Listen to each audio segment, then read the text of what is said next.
Hello दोस्तों। सबसे पहले आप सबको राम राम। उम्मीद करता हूँ कि आप लोग अच्छे होंगे।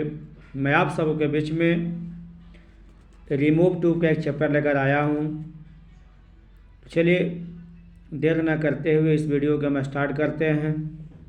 आप सब इस वीडियो को ध्यानपूर्वक और फुल वीडियो देखें, तभी आप लोग को कुछ न कुछ समझ में आएगा। कुछ लोग ऐसे होते हैं कि वीडियो को पूरा देखते नहीं हैं और निष्कर्ष निकाल लेते हैं कि अब वीडियो कैसा होगा, नहीं होगा। पूर्ण रूप से वीडियो देखें तभी आपको पूरा का पूरा समझ में आएगा।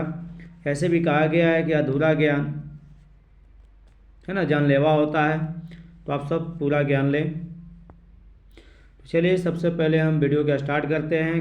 यहाँ पे लिखा गया स्क्रीन पे ट्रांसफॉर्मेशन रिमूव टू। यहाँ लिखा गया है ट्रांसफॉर्मेशन रिमूव टू। इसका अर्थ क्या होता है ना। ट्रांसफॉर्मेशन रिमूव ट्यूब का अर्थ क्या होता है, तो हम अभी देखते हैं।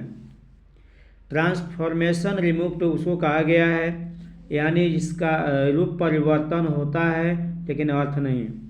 रूप में परिवर्तन देखने को मिलेगा लेकिन अर्थ में परिवर्तन देखने को नहीं मिलेगा। ट्रांसफॉर्मेशन रिमूव ट्यूब का अर्थ क्या होता है, रूप परिवर्तन होगा, अर्थ परिवर्तन नहीं होगा। यानी हम सब का मतलब चेहरा वही रहता है, लेकिन जैसे जैसे मतलब स्थान पर निर्भर करता है। अगर हम मामा के यहाँ जाते हैं या कहीं जाते हैं तो पैलेस के अनुसार मतलब जगह डिपेंड जो करता है उसके अनुसार हम लोग अपनी हुलिया को भी चेंज कर करके जाते हैं। ठीक उसी तरह से ट्रांसफॉर्मेशन रिमूव टू का अर्थ होता है कि रूप परिवर्तन होगा लेकिन अर्थ परिवर्तन नहीं होगा। तो चलिए सबसे पहले एग्जाम्पल देखते हैं कि कैसे होगा। जैसे यहाँ पर लिखा गया है कि he is too weak, he is too weak to walk, है ना। वाक पढ़ेंगे यानी कहता है कि वह इतना कमज़ोर है। he is too weak का मतलब होता है कमज़ोर, ठीक है। तो he is too weak मतलब वह इतना कमज़ोर है कि वह टहल नहीं सकता। वाल्क में से होता है टहलना या चलना। वह इतना कमज़ोर है कि वह चल नहीं सकता। तो चलिए इसका भी अर्थ जो बनाया रिमूव टू बनाया गया है, तो बनाया गया इसको हम देख लेते हैं कि कैसे बनाया गया है। अभी हम देखेंगे, उसके बाद हम बारी बारी से समझाएंगे कि ऐसे कैसे इसको बनाया गया है। देखिए पहला है ही, लिख दिया गया ही इज। टू को सो में चेंज कर दिया गया है, वीक है। उसके बाद डेट लगाया गया है, क्यों लगाया गया है मैं बतलाऊंगा। उसके बाद सब्जेक्ट को लिख दिया गया ही है तो ही को सब्जेक्ट लिख दिया गया है। अगर इज एम आर रहता है तो उसको हम कैन नोट में चेंज कर लेते हैं, और वाक है तो वाक। तो इसका भी अर्थ वही है कि वह इतना कमज़ोर है कि वह क्या टहल नहीं सकता। तो समझ गए होंगे, लेकिन अभी समझ में 5% भी नहीं आया होगा, लेकिन समझ में आएगा। अब यहाँ से समझ में आएगा जो मैंने कुछ नियम को लिखा है। तो ध्यानपूर्वक इस नियम को फॉलो करेंगे, देखेंगे। इस नियम में क्या है, रूल लिखा हुआ है कि रूल्स ऑफ रिमूव टू, यानी रिमूव टू का कुछ नियम है, नियम दिएंगे। पहला नंबर में नियम कहता है कि अगर TOO आया हो तो उसके बदले में सो रख देंगे। क्या रख देंगे, सो रख देंगे यानी लिख देंगे। दूसरा नंबर एडजेक्टिव के बाद, एडजेक्टिव देखिए यहाँ पे वीक आया, वीक है ना, वीक क्या है, एडजेक्टिव है। तो एडजेक्टिव के बाद डैट का प्रयोग कर लेंगे। तो देखिए एडजेक्टिव के बाद डैट का प्रयोग किया गया है ना। उसके बाद सब्जेक्ट को लिख लेंगे। तो सब्जेक्ट मेरा ही था तो देखिए यहाँ पे ही को लिख दिया गया है। समझ में आ रहा है, यानी TOO है तो सो में लिख देंगे। एडजेक्टिव लिखने के बाद, सो लिखने के बाद एडजेक्टिव लिखेंगे। एडजेक्टिव लिखने के बाद डैट का प्रयोग करेंगे। डैट का प्रयोग करेंगे, उसके साथ हम सब्जेक्ट को भी लिखेंगे, है कि नहीं। अब नेक्स्ट है तीसरा कि अगर प्रेजेंट टेंस है ना का अगर वर्ब है, प्रेजेंट टेंस का वर्ब मतलब इज एम आर आया हो तो उसको आप कैन नोट में लिख देंगे। कैन नोट में देखिए इज आया था तो इसके बदले में कैन नोट का प्रयोग किया गया है ना। ठीक उसी प्रकार से आप भी क्या करेंगे, लिख देंगे। इज एम आर आया हो तो क्या लिखेंगे, कैन नोट लिख देंगे। पास्ट टेंस में अगर पास्ट टेंस का वर्ब आया हो तो पास्ट टेंस में वाज वेयर देखने को मिलेगा। तो वाज वेयर अगर आता है तो उसको हम लोग कुड नॉट में चेंज कर देंगे। ठीक है, यहाँ तक किसी को दिक्कत नहीं होगा, है ना। अब कुछ एग्जाम्पल दिए गए हैं, इस एग्जाम्पल को ध्यानपूर्वक हम सब देखेंगे। ये नियम आप लोग का लिखा हुआ है, इसको नोट्स कर लेंगे, लिख लेंगे। इस नियम के आधारित क्वेश्चंस दिए गए हैं। जैसे मान लेते हैं आपको दिया गया है कि पहला नंबर में कि I was too tired to work, है ना। तो क्या लिखेंगे, नियम को पढ़ना है। पहले क्या कहता है, पहले कुछ नहीं, पहले टू को कहता है, तो पहले आई है तो लिख लेंगे आई, है ना, वाज। ठीक है, टू को क्या में चेंज करना है, सो में, तो लिख लेंगे सो। ठीक है, उसके बाद एडजेक्टिव लिखना है, एडजेक्टिव ट्राइड है तो लिख दीजिए ट्राइड, ट्राइड ना। इसको इंक मोटा करना पड़ेगा, छोटा है, बहुत ज़्यादा मोटा हो गया।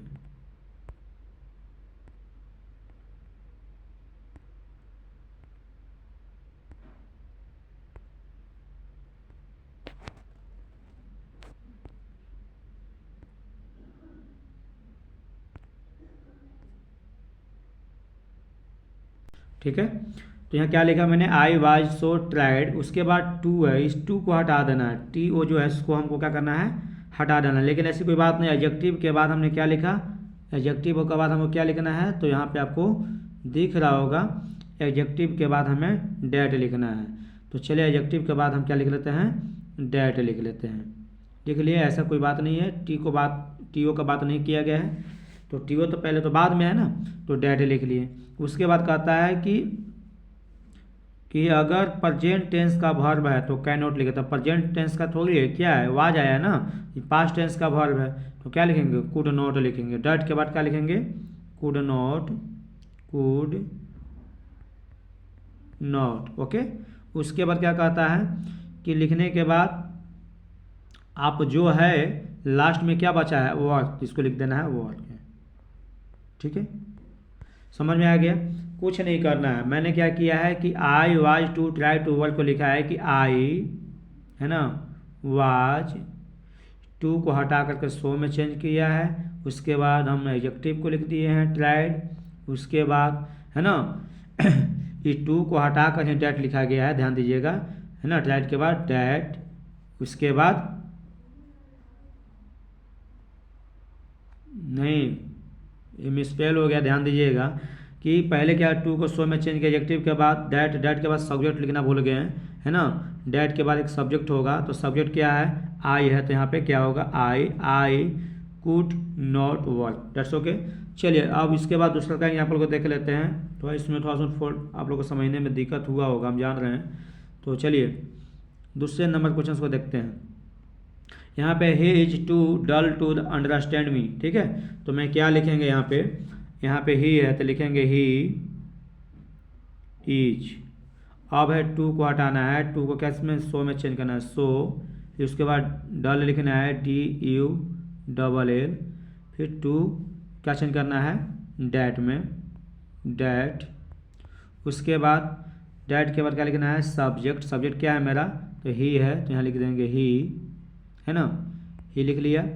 उसके बाद देखना है कि ऑक्सिलरी वर्ब क्या है, इज हमारा आया है, तो क्या लिखेंगे यहाँ पे, अगर प्रेजेंट टेंस का है तो कैन नॉट का प्रयोग होगा, तो यहाँ लिख देंगे कैन नॉट, दैट्स ओके। और उसके बाद जो है सो लिख देना है, तो क्या लास्ट में बच गया, अंडरस्टैंड मी, तो लिख देंगे understand me, understand me, that's okay. चलिए यहाँ तक क्लियर हो गया होगा। अब जो है सो नेक्स्ट देखते हैं, नेक्स्ट पेज में कुछ और हैं, कुछ नहीं करना है। अगर टू है तो सो में चेंज कर देना है, एडजेक्टिव के बाद डेट लिखना है और सब्जेक्ट को भी लिखना है। उसके बाद अगर प्रेजेंट टेंस का ऑक्सिलरी वर्ब आया है तो कैन नॉट में चेंज कर देना है। पास्ट टेंस का अगर कोई ऑक्सिलरी वर्ब आया है तो कुड नॉट में चेंज कर देना है। बाकी सब जो कहते हो लिख देना है। बस इतना ही आप लोग को ध्यान देना है। इस रूल्स को फॉलो करेंगे आप लोग, लिख लेंगे। अब है नेक्स्ट पेज हम देख लेते हैं। नेक्स्ट पेज आपका दूसरा नंबर को देखें। कहते हैं कि नोट में लिखा गया है कि important rules of remove too, मतलब बहुत VVI है, ये बहुत VVI है जो आपको ध्यान रखने जो की बातें हैं। कहता है कि रिमूव टू का जो इम्पोर्टेंस नियम है, कहते हैं कि अगर रिमूव टू में अगर रिमूव टू में एक ही टू आया हो, एक ही टू, पहले उसमें देखेंगे टी ओ एक आ रहा था, एक टी डबल ओ आ रहा था, लेकिन एक ही टू आया हो तो टू को हटा करके टी डबल ओ को हटा देना है। हटाने के बाद एग्जेक्टिव में ई आर जोड़ देना है। एग्जेक्टिव में क्या करना है, ई आर जोड़ देना है। उसके बाद देन लिख देना है। और फिर कहता है देन लिखने के बाद अगर इसके बाद उसका auxiliary verb is am are आया हो तो उसके बदले में इट इज प्रॉपर लिख के लास्ट कर देंगे। ओके, अगर वाज वेयर आया हो तो इट वाज प्रॉपर लिख देना है। तो चलिए यहाँ हम देख रहे हैं, लिखा गया कि आई एम टू स्ट्रॉन्ग, तो इसको क्या बनाएंगे, तो लिखेंगे आई एम। ठीक है, टू के लिए क्या लिखते हैं, सो लिखें या टू लिख दें, दोनों एक ही चलेगा, है ना। तो यहाँ क्या करना है, यहाँ पे टू की जगह पे क्या सो लिखना था क्या, नहीं, मैंने आप लोगों को जान से मैं गलती किया हूँ कि आप लोग पकड़ते हैं कि नहीं, तो ये चीज़ नहीं होगा। क्यों नहीं होगा, क्योंकि नियम कहता है कि अगर रिमूव टू में एक ही टू आया हो, टू को हटा देना है, तो हटा दिए, तो क्या लिखेंगे, स्ट्रॉन्ग लिखेंगे। यहाँ लिखेंगे STRONG। इसमें कहता है कि ई आर भी जोड़ दीजिए तो स्ट्रॉन्गर हो जाएगा, आई एम स्ट्रॉन्गर। उसके बाद देन लिखना है, तो देन लिख देते हैं। ठीक है, फिर कहता है कि क्या वर्ब इज एम आर आया है, तो हाँ सर एम आया है ना, तो एम आया है। इस तीनों में से कोई अगर आता है तो इट इज प्रॉपर लिख देना है। यहाँ पे लिख देंगे इट इज प्रॉपर। तो यह सोल्व हो गया, है ना, बस कुछ नहीं करना है। अब नेक्स्ट देख लेते हैं, इसमें और कुछ दिया गया है तो उसको भी हम देख लेते हैं। अब है कि he was too great, he was too great, तो इसको क्या बनाएंगे, तो लिखेंगे ही वाज, है ना, टू तो हट जाएगा, तो क्या लिखेगा, ग्रेट। अब इसमें देखेंगे ग्रेट के बाद क्या होगा, ई आर जुटेगा ना, ई आर जोड़ने के लिए कर रहा है, लेकिन ध्यान दीजिएगा एडजेक्टिव में ई आर जुटेगा, तो जुट गया, ई आर जुटेगा एडजेक्टिव में, जोड़ दिए।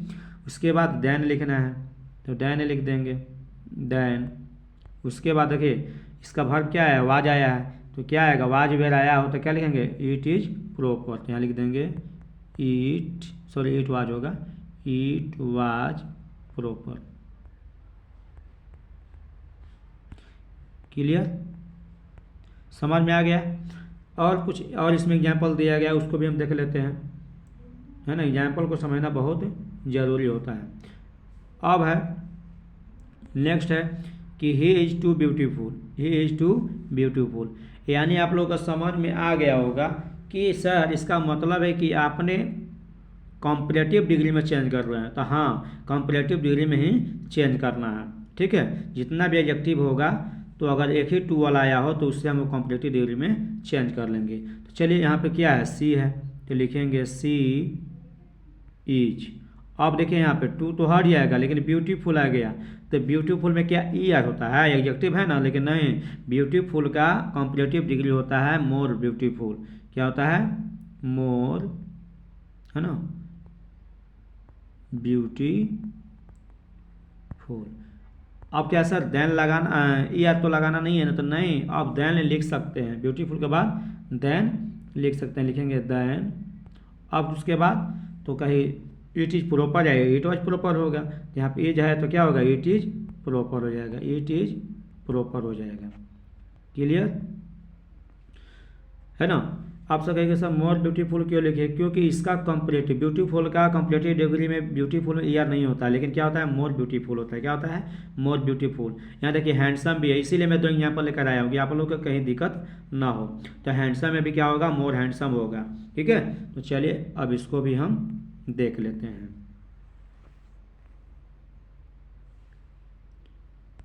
अब क्या है, ही वॉज टू हैंडसम, तो यहाँ पे लिखेंगे ही वाज, टू हट जाएगा, तो यहाँ पे हैंडसम है तो क्या लिखेंगे, मोर, मोर हैंडसम। ठीक है, मोर हैंडसम। उसके बाद क्या आ गया, देन लिखना है ना, देन लिखना बहुत जरूरी है, देन लिखेंगे देन। अब है कि इट इज प्रॉपर होगा, इट वाज प्रॉपर होगा, तो आवाज है तो इट वाज प्रॉपर होगा, इट वाज प्रॉपर। तो शायद यह वीडियो समझ में आ गया होगा। तो आप लोग इसी तरह से, है ना, आप भी बनाएंगे। लिखिए, मैं आप लोग के लिए कुछ लेकर आया हूँ, जैसे देख लीजिए, है ना, होमवर्क में दिया हूँ, आप लोग इसे बनाएंगे। जो नहीं बनेगा तो आप लोग कमेंट के माध्यम से बतलाएंगे। ये होमवर्क के लिए आप लोग को दिए हूँ, है ना। चलिए ठीक है, जय हिंद, जय भारत। इस तरह से वीडियो देखते रहें, आप सबके बीच में कुछ न कुछ मैं वीडियो के माध्यम से देते रहेंगे और आप लोग ज्ञान लेते रहें, है ना, और मुझे सपोर्ट